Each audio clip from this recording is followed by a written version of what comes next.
Today's basically just the young people getting to know Leon, hearing about your experiences, hearing about how it's like to be a barrister, a bit about your upbringing. Yeah. Yeah, so Amal and Kwame have literally done a bit of research on you. Oh, So they came prepared with their questions.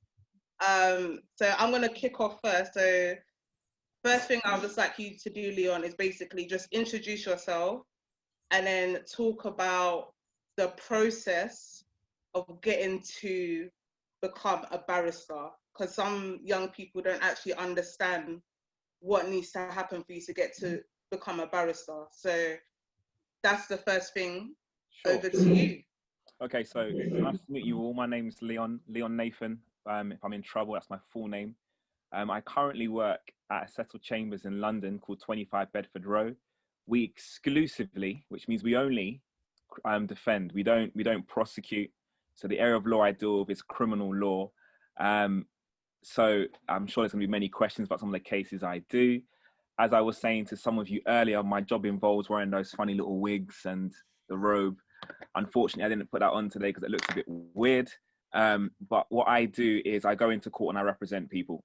I'm passionate about speaking on behalf of people. I grew up in East London like many of you, if not all of you. And I've grown up in a society where I've seen many injustices. So I've always wanted to represent people who look like me, sound like me, talk like me, effectively us. So that's what I do. My work is varied. I also practice in regulatory law, which pays a lot better. So currently I'm working on behalf of a bank. I'm representing Lloyds TSB, and I'm dealing with some internal issues of fraud in their organization. So my work varies between representing the Mandem. Some of you will know that I represent some drill artists and a number of MCs and rappers, all the way to the other end of the spectrum where I represent banks and other organizations like that. So that's a bit about me. And like I said, I'm happy to be here. So let's get into the questions. Cool. So first thing, why did you want to become a barrister? Okay, so you need to cast your mind back. So I'm 31 years old now, so I'm an old man. When I was 17 years old, I was walking back from college with two of my friends, and a police car drove onto the pavement. A whole bag of man jumped out, and they arrested two of my friends for serious charges. Eventually, my friends went to the Crown Court for some serious charges. It was a murder charge, and I decided that I wanted to watch the whole process. So I watched the whole murder trial, which was 2 weeks, and I watched the effect of good advocacy and bad advocacy. And what effectively happened is one of my friends was acquitted and one went to prison. And I remember when I was sitting down in a public gallery watching the whole thing, something didn't feel right to me. And it wasn't because I didn't understand what the law was. It was just the demographic of people that were before me. So there was a white judge, there was an all-white jury, there were white prosecutors and white criminal defense barristers. So the only people of color were sitting in the back of the room in the box, and me in the public gallery. And it's really interesting because many of you will understand what I mean when I say this. I can say certain things to you, and because we're from a similar background, we've all grown up in East London, we'll understand certain things, we'll understand certain mentalities. I don't think many people at the bar get that. I think the bar is particularly and predominantly a profession dominated by white middle class people who have a certain perspective on the way the world is. And that means that it affects their advocacy, it affects what they think, it affects what they say and how they do things. So the reason I wanted to become a barrister is because I wanted to represent people, like I said, that look like me.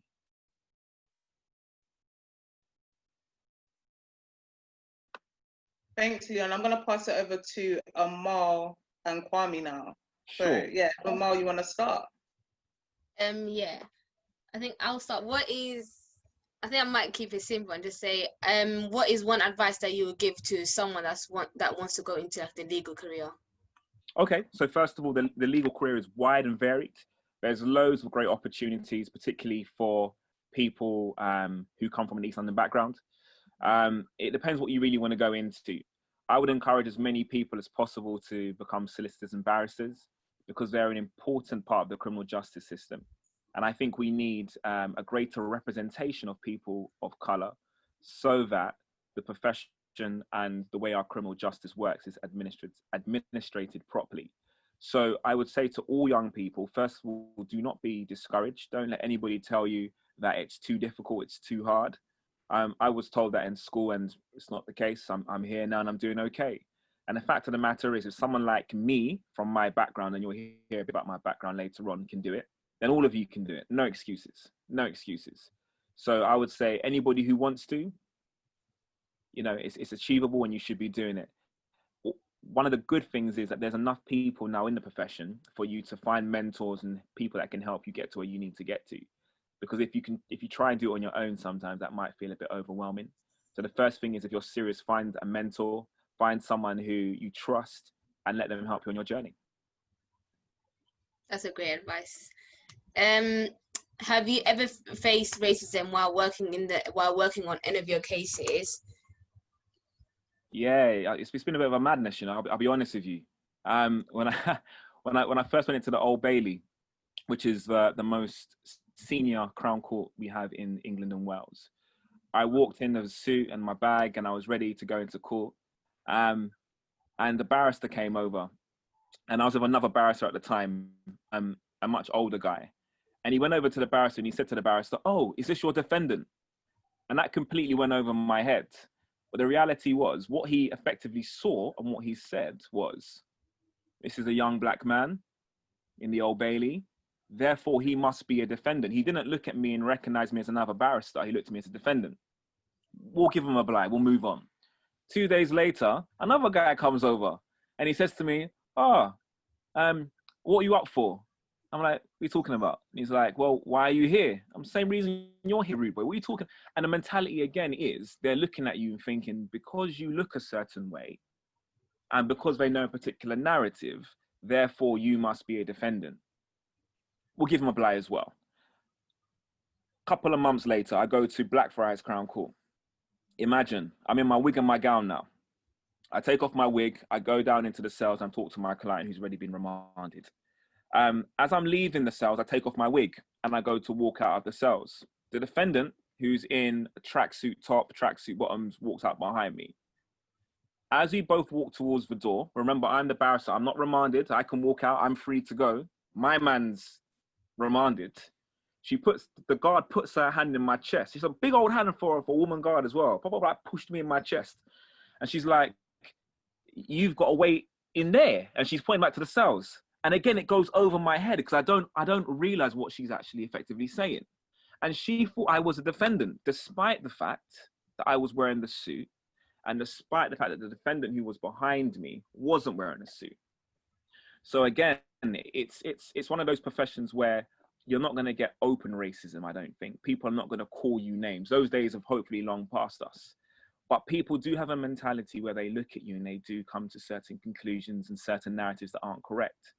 I've worked really, really hard in this profession to try and not sound like I'm from East London. But the older I'm getting and the more I realize that shouldn't be the case. I'm actually quite proud to be from East London. But at the beginning of my career, I promise you, when I started speaking in court, everyone would turn around and look. They'd be like, "Who said that?" Because my voice doesn't sound typically like someone at the bar. But I've started to realize that that's my strength as opposed to my weakness. And actually, it's about the content of what I say and not how I say it. So yeah, there is racism at the bar, but we're working on it. That's something that we all live through. It's not, I think it goes into other careers as well, but I think it's mainly around the legal system, literally. You know what? I'll be honest with you. It's everywhere you look. That's true. It's in housing, it's in immigration, it's in social aspects of society. What we all right, I'll tell you like this way. My grandparents are old school West Indians. They came over in 1948, you know, on that ship called the Windrush. When they came over, yeah, we're talking like they had one pair of trousers on one shirt and a hat. That was it. It was hard times. When they came over, they were experiencing racism. And they told my parents stories of the racism they experienced. My parents now grew up and went through the same racism 20 years later. They had children. myself being one of them. And they told us the stories about racism. Here I am, another 20 years later, telling you about the same experiences of racism. So for me, yeah, racism exists in the legal profession, but racism is ingrained in our society. Like it's nothing new to us. Whether it be in our police force, whether it be in work, whether it be in social circles, people say crazy stuff, which is why 2020 has been such an amazing year for opening people's eyes and actually challenging racism. Yeah, I think that's because racism became became normal part of society. Just the same as you go out and buy ice cream. It's just, I think we grew up with it literally. Harry asked a question, which is, what happens if you have to defend someone who you don't agree with? Man like Harry, you turn off his camera. I can't even see you, Harry. Harry, there are many people.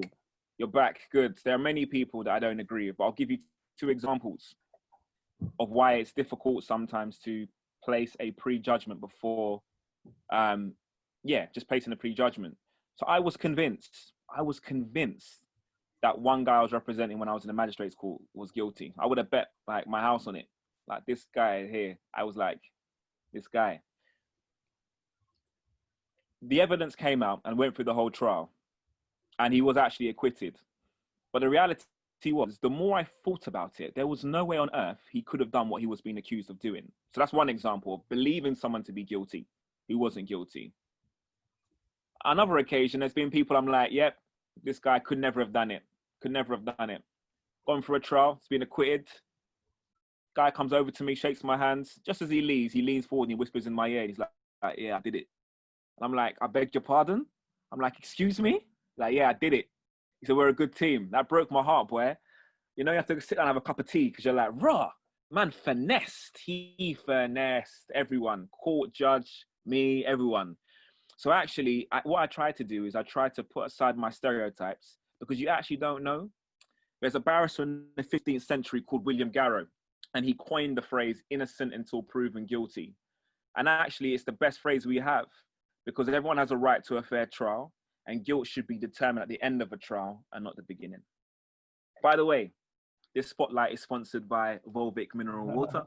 If you keep seeing me drink it, that's the reason why it's not, but I'm just thirsty. A quick question as well, Leon. Like in America, isn't it different? So it's like, it's the opposite of what we have here. So here it's innocent until proven guilty, whereas in America, it's like they're guilty until you can prove that they're innocent. Is that right? Or is that a myth? No, it's a myth. It's meant to be the same in America, but America's a madness, if I'm honest with you, Harry. Yeah. You ever find yourself in American court, it's peak. It's real peak because I don't know what they're doing over there. I'll tell you a funny story, because I watch all these things like Suits and stuff. I love Suits and The Good Wife. I love all that American drama. In the UK, you can't do none of that.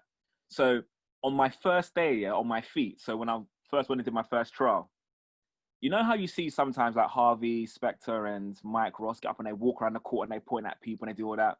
Yeah, I tried to do that. The judge was like, Mr. Lynch, where you going? I was like, oh, sorry, Your Honor. I stood still. That was the end of that. Like, shut me down real quick. He's like, Mr. Lynch, none of that in my courtroom. I was like, yeah, sorry, Your Honor. So yeah, it's completely different here. Different system, different way of doing things. My next question is similar to what Vicky has asked, which is, what's one thing that you have done that you're proud of? One thing that I'm proud of. Boy. Okay, so does it have to be legal related or can it just be anything? I think it can be both. It can be both. Okay. Yeah. So I've had the good fortune of being able to travel. One of the things that I'm passionate about is helping people and speaking on people's behalf, whether that's in court or outside of court. So I've had the good fortune of being able to go to places like South Africa, Albania. I've been to Kenya, Philippines. I've done a number of humanitarian projects where I'm helping people. A few years ago, I was in South Africa, and I was working in an AIDS orphanage. And listen, when I tell you these kids broke my heart, there's a real stigma in South Africa about kids who have HIV or who have AIDS. And effectively, they're abandoned by their parents. And it's a country that has a very high HIV rate, people who have HIV. So when I was working in this orphanage, there's this little tiny girl who comes over and she was just so small. And you know, when you bond with someone like you, like, oh, this person's She's legit. So I gave her a hug, and like, she burst into tears, and I'm looking at her like, oh, like, what's wrong? And then one of the workers said to me, well, in South Africa, we don't hug people who have AIDS because there's a stigma that you can catch AIDS. Now we know in the UK, you can't catch AIDS through physical contact. But in South Africa, that's never been taught. So people just don't hug people who have AIDS. So for that little girl, it was her first hug she's ever had. And that kind of broke me. And it was like, sometimes you don't even realize how a small kind act like that can change someone's life. So yeah, out of all my achievements, I think giving that one hug will probably be something I rank highly. I'm representing the man them. I love representing the man them. Like, that's a good feeling. When you walk into court, yeah, and your client sees you and he's like, swear down, this guy is the barrister, yeah. I'm like, yes, my G, I've come. We're gonna do a thing today. I love that. I love that. Because like I said, when I was 17, my two friends never had that. They never had that. And you can see the hope in people's eyes when they see someone who looks like them is actually gonna go in on their behalf. They love it. And I love it too. So hugs and representing the mandem are up there, Man like Kwame, you're quiet. I thought you had questions for me, man. Man's letting them run right now, innit, car? Nah, busy. But obviously, I'll come in when it was quiet, innit? When you're ready. Say that. Oh, I guess I'm asking the next one then. My next question will be,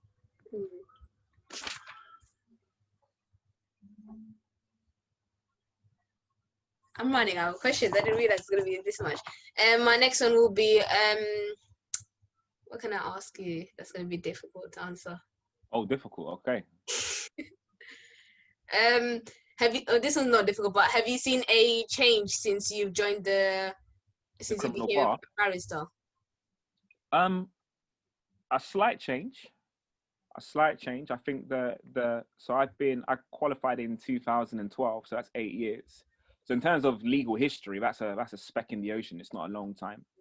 But in the small amount of time I've been in practice, there's been a few more people underneath me that look more like me, people of color that have come into the profession. But for me, it's not enough, and it's nowhere near fast enough. The issue isn't so much people who are coming in, although that's important. It's about people we already have in the top. So if you look at our judiciary, we look at the judges we have in this country, they're predominantly middle-class, old white men. And that's not necessarily a problem, but again, it does limit perspective. Here's a perfect example. Every single guy in East London will understand that going to the barbers is sometimes peak. I wait for one barber, one guy, out of the one guy. If he ain't cutting my hair ain't getting cut. I'll wait for him till like 12 o'clock in the night. That's not an issue for me.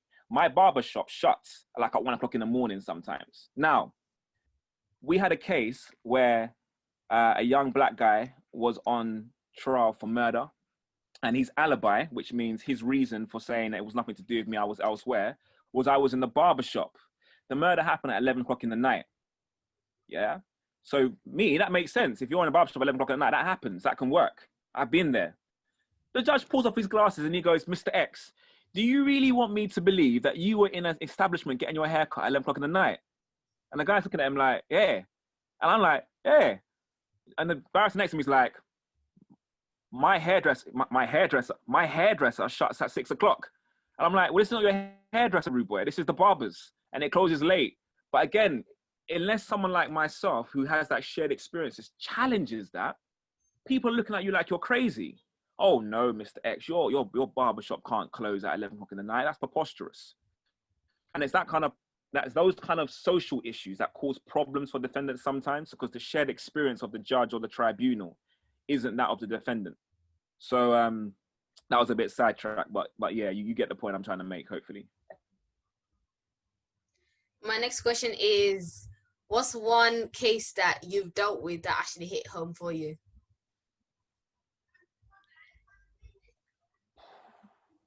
Boy. That caught you out. So yeah, it caught me off guard. I'm emotional about some. I'll tell you this though. I'll tell you the first case I did, yeah. The first case between us guys, I cried, yeah. This was deep. This is so deep. So it's my Actually, no, skip that one. We'll come back to that one. I'll tell you another one because that one's a bit emotional. I think all of them kind of hit home in a way. I think I work a lot with kids who are involved in gang-related crime. I don't even like using the phrase, but that's what people call it, gang-related crime. And I'm seeing an increase in the amount of young people, particularly young, between the ages of 14 to 15, involved in county lines, going up and down the country, being used to transport drugs.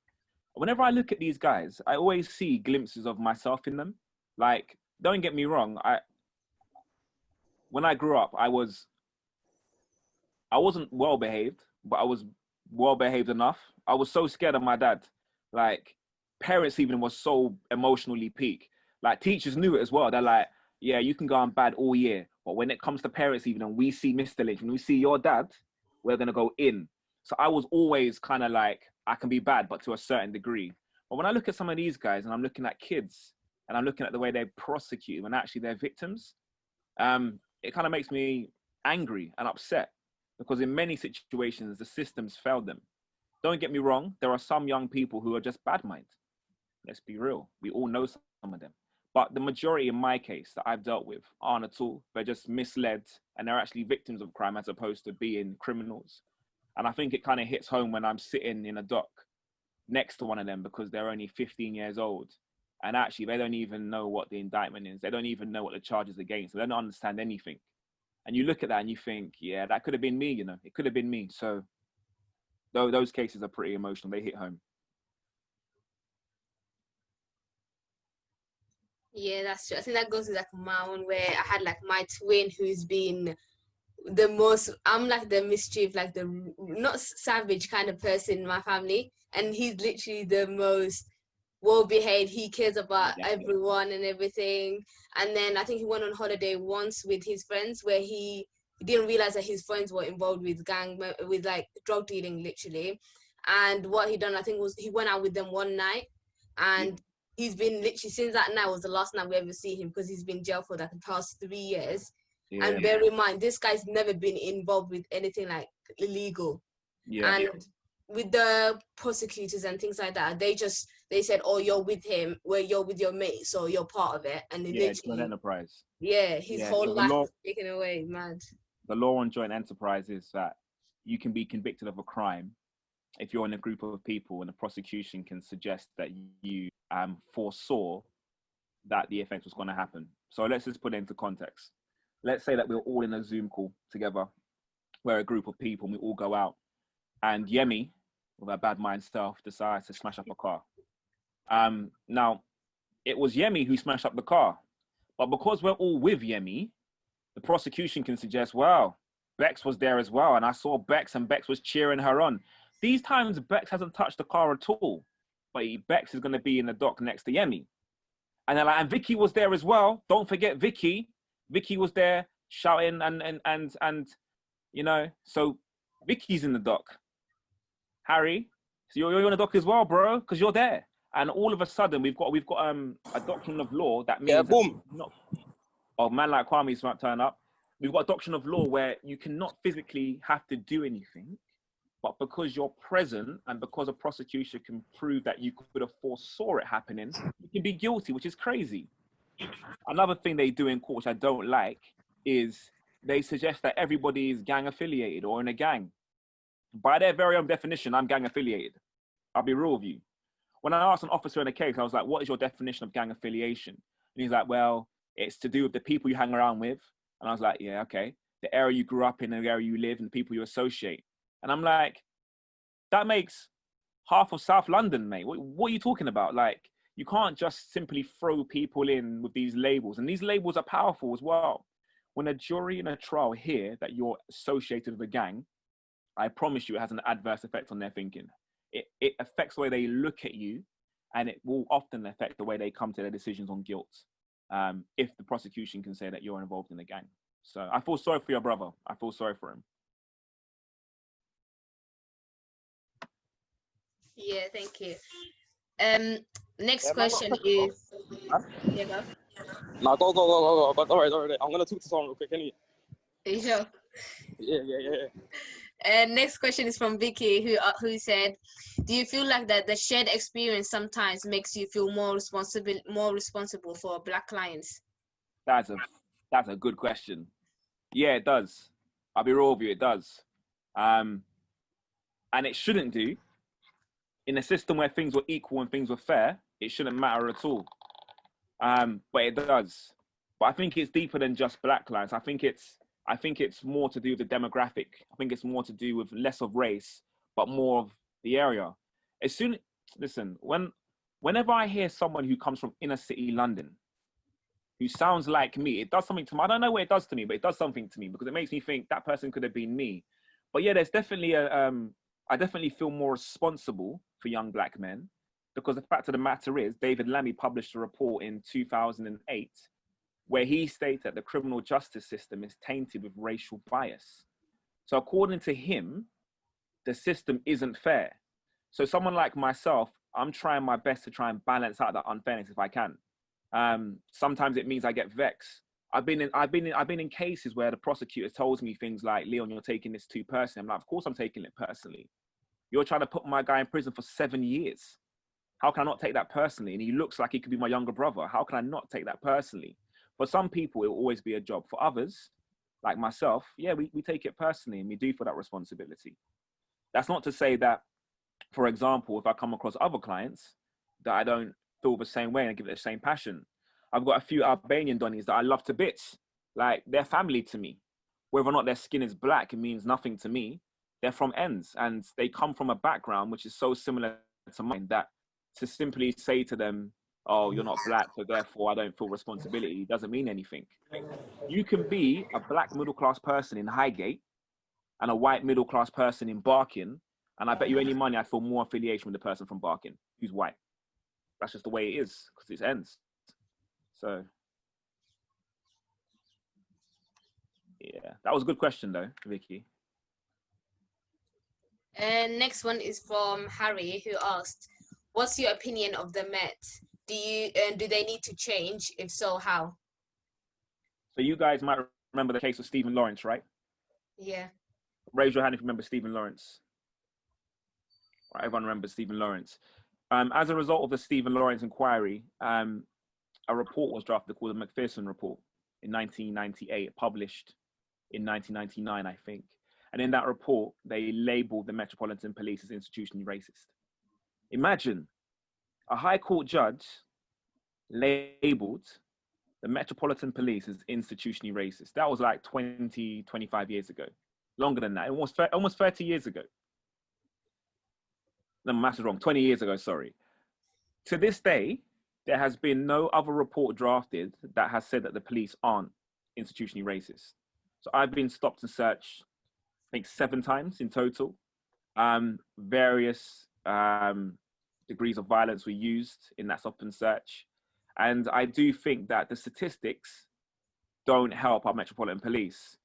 Do you know, for example, that you're 9.4 times more likely to be stopped by the police if you're a person of color, if you're Black?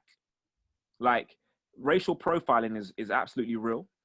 And do you also know that despite the high numbers of stop and search, 83% of all stop and search in this country come back with negative findings or no further action?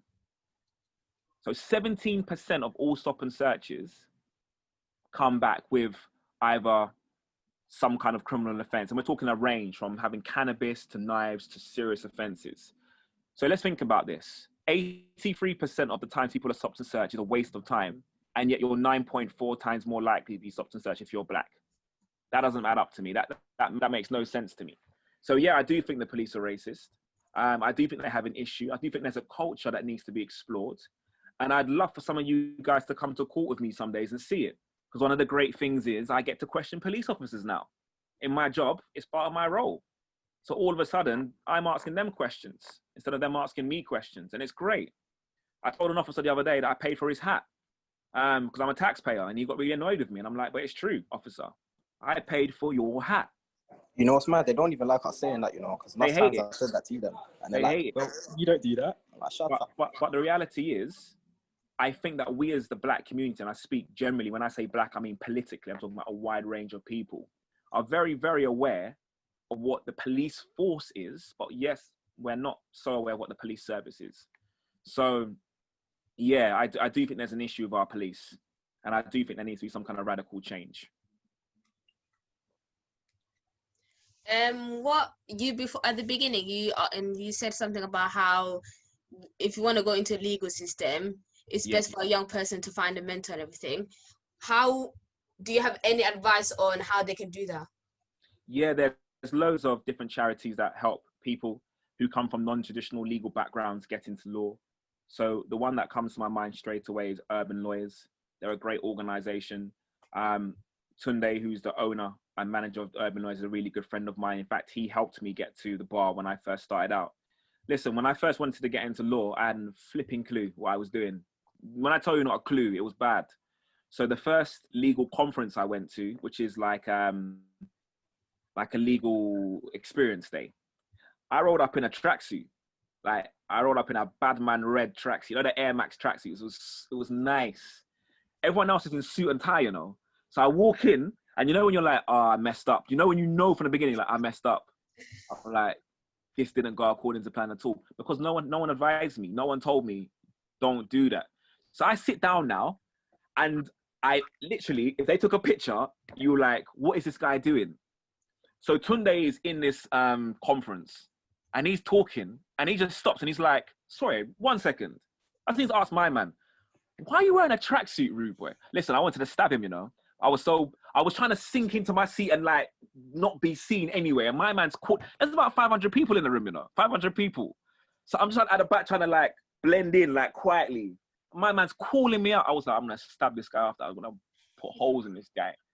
So afterwards, yeah, I told you I was vexed. Yeah, I was on the phone. He came over and it was like, why did you wear it? And I said, rude boy. I said, no one told me. No one told. And he got it because he's from East London. He grew up in Hackney as well.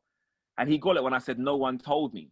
And that's why I say that young people need mentors, because most of the times you can make mistakes and not even realize you're making mistakes. But having someone who's been there and done it, you haven't got to make the same mistakes. So yeah, find a mentor. What I will do is I will send a list of organizations to Yemi that can help, because there's some really good ones out there. Kwame, have you got any questions?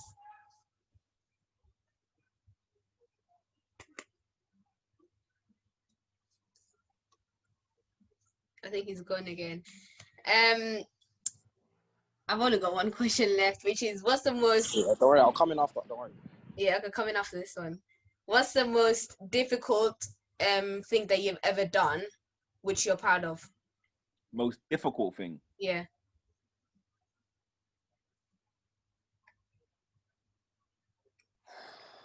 Boy, most difficult thing.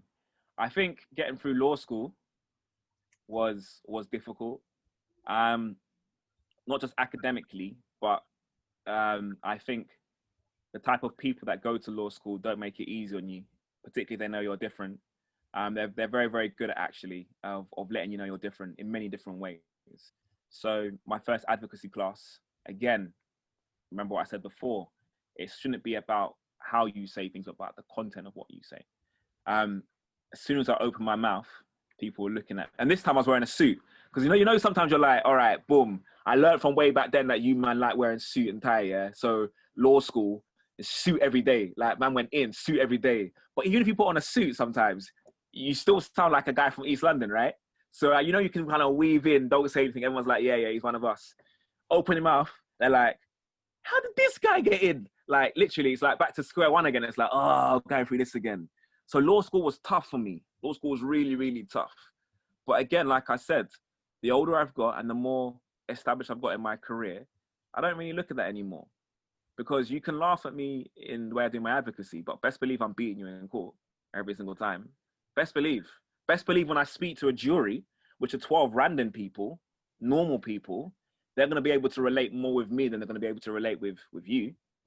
And they're going to enjoy my speech more than they're going to believe your speech. So it's all swings and roundabouts. But law school was definitely difficult. I can see a question from Vicky about my background. So yeah, I grew up in Ends. I say Ends. I was born in Forest Gate. I've lived all over the place. Lived in Hackney, lived in Chadwell Heath. So I've always lived in East London. I grew up. I went to a normal state school. I've got 2 younger twin brothers. And yeah, we grew up in an old school West Indian home, which is also peak as well if you're in the UK. Because what it meant was my dad, who is from Guyana in South America, my mum is Jamaican, what they tried to do was they tried to apply old school West Indian principles to a young British guy growing up in the UK, which don't always quite work. Like, imagine this, yeah? Imagine this. When I went to school, I didn't know anything about S Club 7 and them man there, you know, and Steps and all that stuff there. It was straight reggae music in my yard, you know.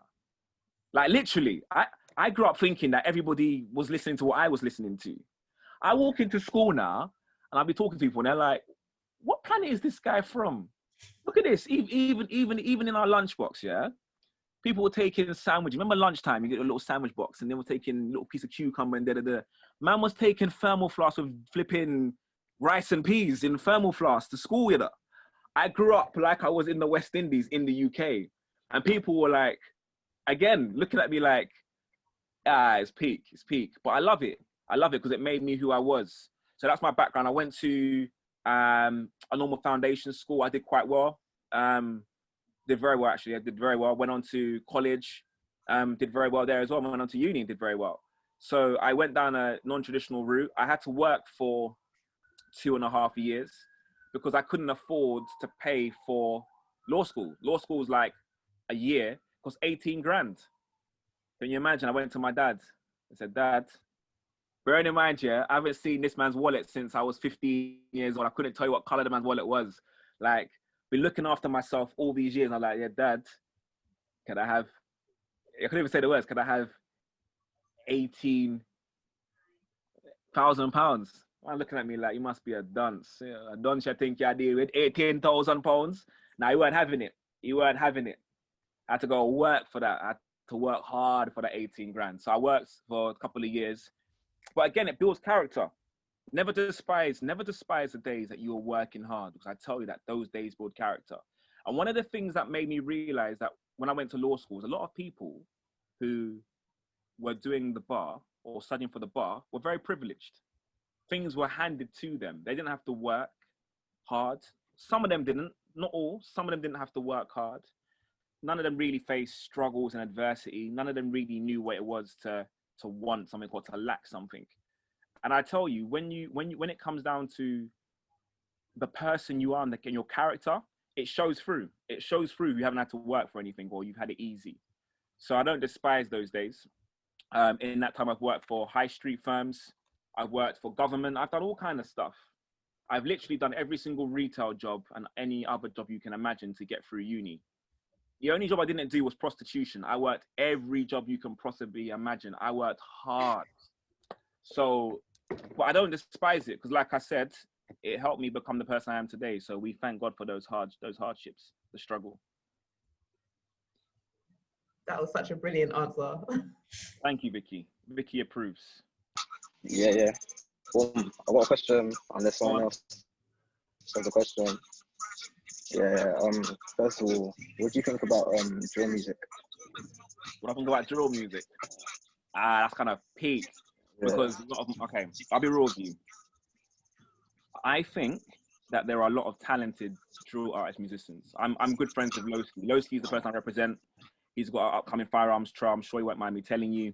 It's all in the media. Wait, one second. Do you think you can give him one of my guns and so he can promote? Huh? You want to continue? No, do you think you can give him one of my guns for him to promote? I swear. So yeah, Kwame's on movements. Can you imagine? We're trying to have a serious conversation and Kwame's trying to promote the business. All right, you do that, Kwame. Come on, man. That's what I love. This is East London hustle. You got to hustle your thing, man. You got to hustle. But yeah, drill music. I think it's a problem for young black men in London at the moment. It doesn't make any sense to me that you can be so talented and so skilled and so gifted, and yet go and report about the crimes you're committing, to then give it all to the prosecution to go and use against you in trial. Here's a classic example. I'm doing a case with Lowski, as I said, who's accused of having a firearm. his songs talk about guns all the time. So now it becomes a bit difficult to tell a jury that, nah, he's not really about guns, when his songs are all about guns. I think drill music needs to be explored, because like I said, it shouldn't be criminalized, but I do think it's not doing a service to the black community at the moment. And I do think that this idea of reporting crime is not very sensible, in my opinion. But what do I know? What do I know? Yeah. So you see, going off that, you see how you say, like, obviously, right now you're representing North unit, so obviously you must have a big name in like that type of industry. You get me? So obviously, what is there any other like big people that you presented, like that you represented? Cool. So so I've represented Heady One. I've represented Jammer. I've represented some other guys from Boy Better Know. I've represented a few people. But I tell you this, yeah, the real G's and the real Dons aren't those guys there. Never ever mistake that. Never ever mistake that. The real guys, yeah, are these corporate guys. You see these files on the back here? Yeah, those guys are the serious criminals. Those are the guys that really put in work. And you'd be surprised. Have you guys watched the TV documentary? It was like a series, Gangs of London. Raise your hand if you watch Gangs of London. Yeah. Listen, that thing is so good. You need to watch it. It accurately depicts some of the things going on in London. It kind of stereotypes many different gangs. We've got the Albanians in there. We've got the Iranians, the Pakistanis. We've got the blacks. We've got some of the Irish travelers. But yeah, really and truly, when it comes down to real organized crime, the guys that we see and hear about in the news are very rarely the guys at the top, which is also frustrating as well, because they love to put in prison guys called Jerome and stuff like that. But yet really, the real guys are in offices in, I don't know, Chancery Lane somewhere. Not me, obviously. I promote law, but other guys. What was the case that you had with Heady One? Heady One, bladed article. Bladed article. So, recent one. a year and a half ago. Hello. Okay. He went prison for it, though. He went prison for it. He had a knife, so he went prison. But the most recent email that you got. Okay. Don't carry knives. Don't go to prison. Yeah. But as I was saying, You should have got what First Central. You should have got an email from First trying to give me some free promo? What did he say? Did you ask him to lend your money? Huh? I didn't hear you. What did he say?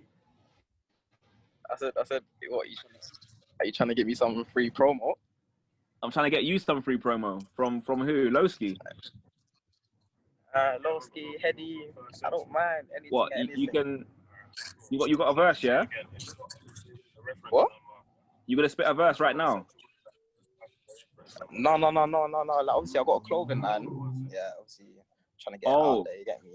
So you want me to take your merchandise and give it to my clients? Yeah, obviously, I'll swing you a little something. Just be like, just like that. Just be like, my little brother started a clothing line, rare. Like, you really likes your music. Like, could you do a little something with it? Get me? No, I hear you, and I appreciate the hustle. Let me tell you this, guys. The first way to hustle, is when you automatically make someone your family. My man automatically became a little brother, you know. I haven't even seen his full face. I've only seen half of his face up until now, yeah? A man's telling me you're my little brother, and he's getting me to push his merch. I love it, though. You send me a merch, I'll wear it, bro. Obviously, I can't wear it in court, but if you send it, I'll wear it. Get down. Extra large on the chest, though, please. Yeah, I'm ready. Right, so. I'm serious as well, you know. Don't get twisted. Like, I'll promote that. Never turned down a free thing yet. Are you gonna put it on Twitter? Yeah, listen, I'll shout him on Twitter. Listen, I'm good, man. I'm good. I'm all about helping people. Nah, but obviously, I'm not even on Twitter like that. But still, you can do that up still. Like, what? Yemi's got your contacts, or that? Yeah. Get Yemi to send it with the next jollof rice consignment. That will come straight through to me, and we'll do make sure you add on the extra jollof as well. Slap on some chicken as well. Yeah. Right down. All right. Yeah, but also, Yemi, you got no questions? Oh, Farm, you got a question? Sorry. No, I wanted to know. Obviously, you said how you grew up in East London. Yeah. I just wanted to know like what schools and that you go to. So I went to Chadwell Heath Foundation and Havering Sixth Form. Yeah. just as a caveat, when I went to Haven, it was a good school. In my second year, it went downhill. Like, then I had to start enforcing metal detectors and stuff because people was bringing in knives and it went a bit crazy. But the schools I've been to generally have been okay, but actually academically probably failing, if that makes sense to you. And you don't need to realize your school is failing until you see the quality of someone else's school and the opportunities that they have. And then you realize, like, okay, actually, living and growing up in East London isn't easy at all. And I'm not saying that every single school in East London is failing. Don't get it twisted. Like, you guys know about Brampton Manor, yeah? But I tell you this, when I was in secondary school, we used to fight Brampton Manor and Rogeby. It was swingers. There weren't no A stars and Cambridge students when I was growing up there. So I'm really happy to see that they're doing so well. But the fact of the matter is, not every school in East London is doing so well. And historically, it's a part of London that's often forgotten about. Yeah, so we need more young, enthusiastic lawyers and professional people from East London in the industry. Because like I said, shared experience is so important, so important. Have you ever thought Obviously, you see how... Go on. You sure? Have you ever thought about going into schools to do like talks and things like that? Yeah, I go into schools. I go into schools and I talk to young people. The question they always ask me is, but how much money do you make? It's like, I can sit here and talk for 45 minutes about how we need to try and change the world. And the one question you man have for me is, what is your salary before tax? Like, you're not serious. You're not serious. But then again, to be fair, when I was 14, 15 years old, I probably would be shouting the same question out. But it's only when you start to grow up a bit and you start to realize actually there's some real big social issues that need to be addressed in our society, and ain't no one gonna do it but you or me. That's when it becomes more of an urgency to get involved. But no, I do go into schools. If any of you have any schools that you want me to come into and speak to, I'm happy to do it, particularly if they're in East London. Because like I said, I grew up in East London, so I see it as part of my duty to help those from other schools in East London as well. You go to secondary schools? Say that again? Do you go into secondary schools? Yeah, so I mainly will go into secondary school. I won't really go into primary schools, even though I'm happy to do that. No, I think it's better to go into sixth forms and colleges and things like that. Yeah, I'm happy. Than secondary schools. Do I have a preference? No, I don't have a particular preference, but I've just done more work with secondary schools. I think you can inspire a generation from no matter how young they are. If you put good role models before people at young ages, I think that it has a profound impact. If you think about how impressionable young people are and how easy it is to shape their minds, why not shape them from when they're young and show them, you know, you can be not like me, but better than me. I don't want to see people saying, I want to be like, be better than me, man. Do things that I couldn't do. Do things before I did it and do things better than I did. That's what I really want to see, because that will mean that we're actually making change.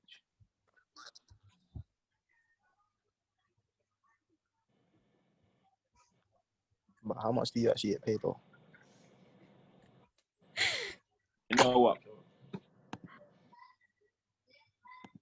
Cool, beginning, because obviously you know how people don't really like to give out their pay in it. So when you first started, when I first started, it was peak. Training was peak. Like, it was hard times. So the corned beef season, them time there. But now I'm good. Now I'm deep in six figures. I'm good. But like it hasn't been. London. Say that again. Office all in central London and that as well now. Yeah, but this is just my chambers. Like, everyone here like just operates from chambers. To be a barrister, you have to have a place of work called a chambers, and then you have to also be signed up to an Inns of Court, which is, it's a bit long-winded. But yeah, so yeah, most of us will be in central London. We're based in central London. Yeah, we've got about 3 more questions. Okay. Bex asked a really good one, which is, what can we do as a community centre or community workers to try and improve our community members' experience with the criminal justice system? Ooh, that's a deep question. Oh, you come with some deep questions, guys. Ooh. So just repeat the last part of the question. What can we do as a community centre to improve our community members' experience with the criminal justice system? Okay. So the first thing they need to know, I think, is their rights. The gateway into our criminal justice system are the police. Like, if you think about it logically, you're never going to get into a court. Think about from being where you are now to where you get placed in a courtroom. It's likely that the only reason you're going to be in a courtroom is because you've come into contact with the police and you've been arrested. That's the first step. So you need to know your rights as an individual before you even get to that stage. Don't let them take the mick. Don't let them take the mick. Don't let them do things that they haven't got the power to do.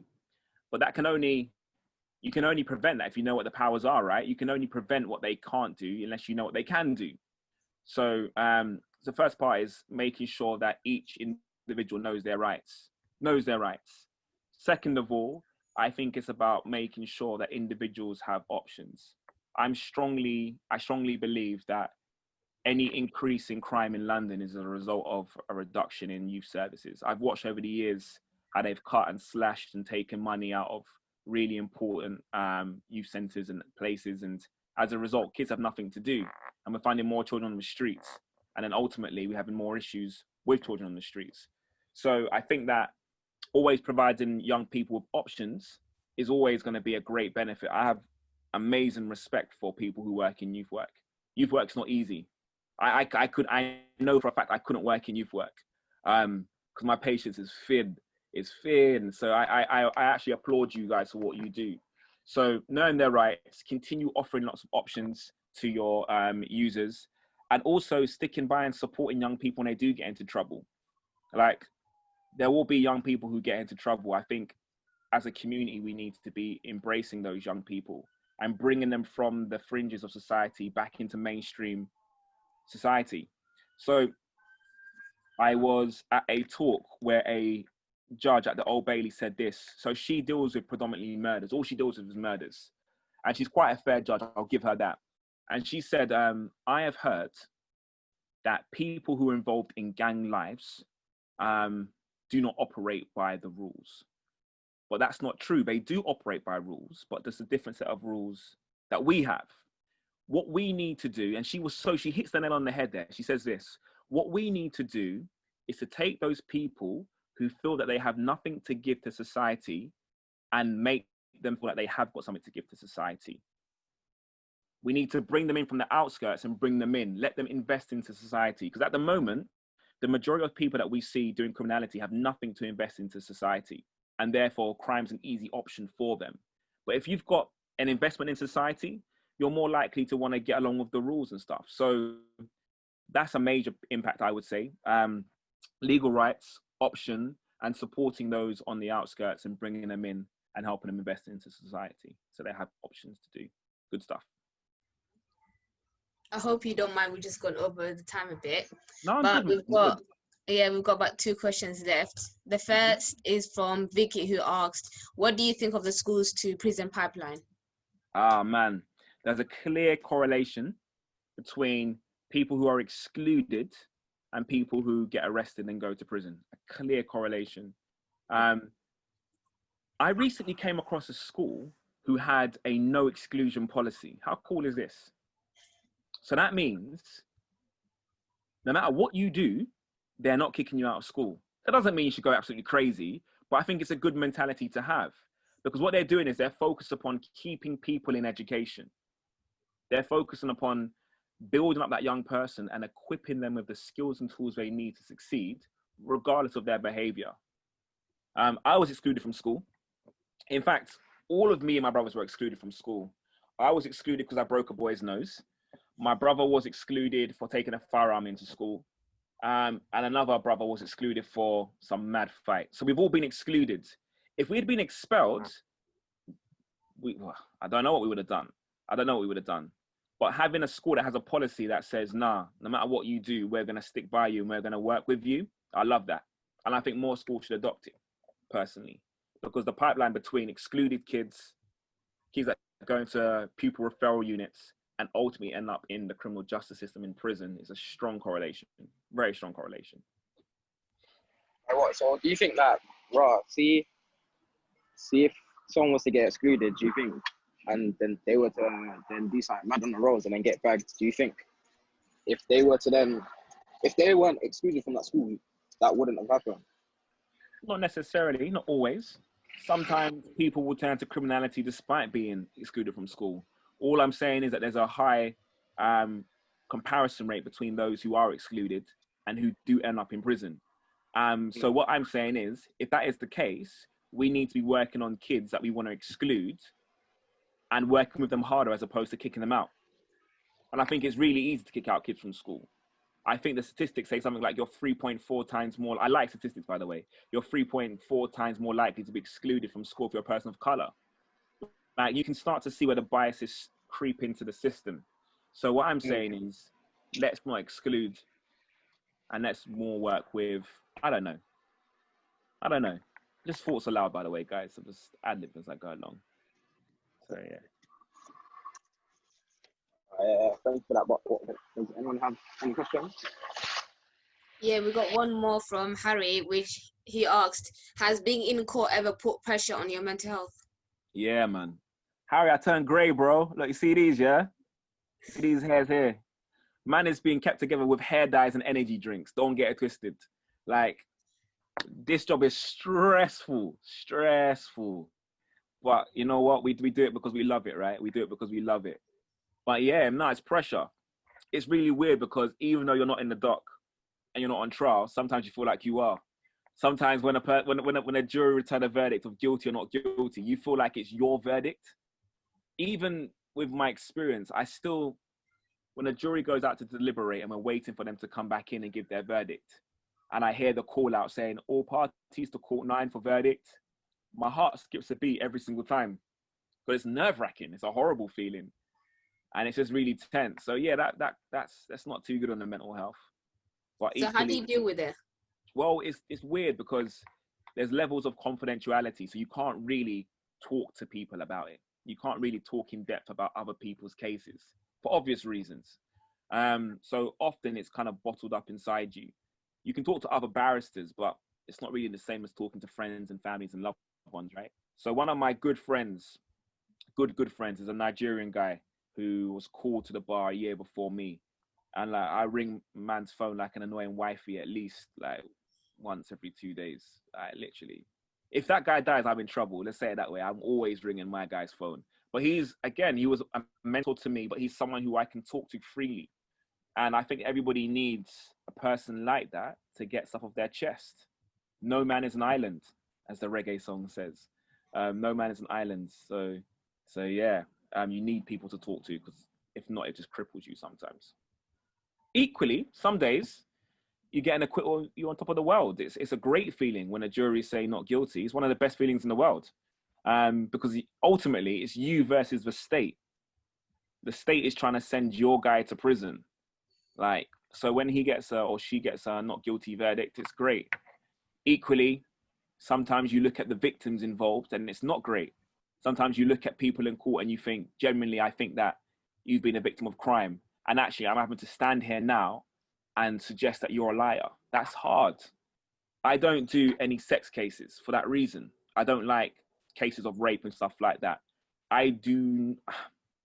So historically, cases of rape are under prosecuted. So victims of rape don't generally come to the police and report rape. So that's the first problem we have in society. But equally, when we do get to court, they have a very, very low conviction rate. And I don't want anyone to be convicted, but I do think it's an area of law that needs to be looked into more.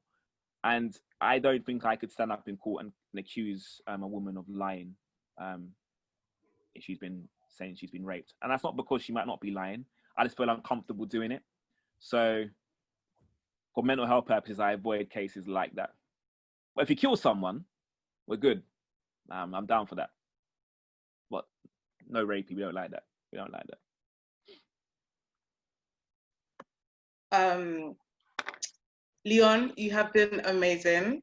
Thank you. I actually just want to take this opportunity to just say, because for everyone here, all the young people here, I've done an internship with Leon, and that was through actually you giving me that opportunity to come and work with you for a while. And even though I was there for a few months, I actually learned so much from you. And even though I'm not fighting in court like you, I'm fighting somewhere else. So, but I've learned, like, you're such a hard worker, you're such an amazing person and a great role model. And I really wanted the young people to see someone who is so like inspiring and has inspired me. And just to see that things are possible, because I know, like, when you mention things like law to some of our young people and being a doctor, like, they look at it like it's so impossible and it's just like something they can't reach. So hearing your story and your experiences, and especially like your experiences with the police, because many people on this Zoom have had bad experiences with the police. Yeah. One that was quite recent, actually, with Kwame, actually, which I got involved in. But it's so amazing to hear your story, and I'm sure a lot of the young people are gonna wanna probably have you as a mentor, or even just go to a case with you, or just shadow you. But yeah, Can I bring guys on? No, like, on the serious thing, like, yeah. I've been wanting to pre like a mad case like before, innit? But I just Bring me the merchandise first, rude boy. We're talking about pre and cases. Bring me my hoodie, bro. What are you talking about? bro, man got you, bro. Don't watch. Obviously, next re-up, man got you. One on, it's got your name on it. Obviously, I got There the black you and the go. grey. Let me just choose. Man got you.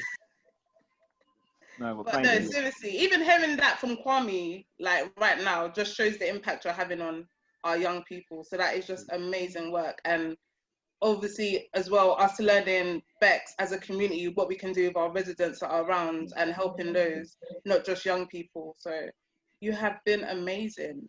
Thank you, Leon. Was it Bex who asked that question? Pardon? Was it Bex who asked that question? It was, right? Yeah. That was a good question. You know what? I want to give that question some more thought, and I want to get back to you on like on a more in-depth answer, because that was a really, really good question. And needed for this time in the season. Needed. Thank you. No worries. Well, guys, thank you for having me, man. It's been great. So basically, I'm paying you to watch a case, but like, I'm paying you with my merch. No, I didn't got paid, man. I didn't got paid. No, I'm joking. All free, man. But I'll take the merch. Don't get twisted. I'm copying that grey hoodie. Trust me. Man got you, bro. Trust me. Thank you so much. Amal and Kwame, thank you for hosting. No worries. Right, these are.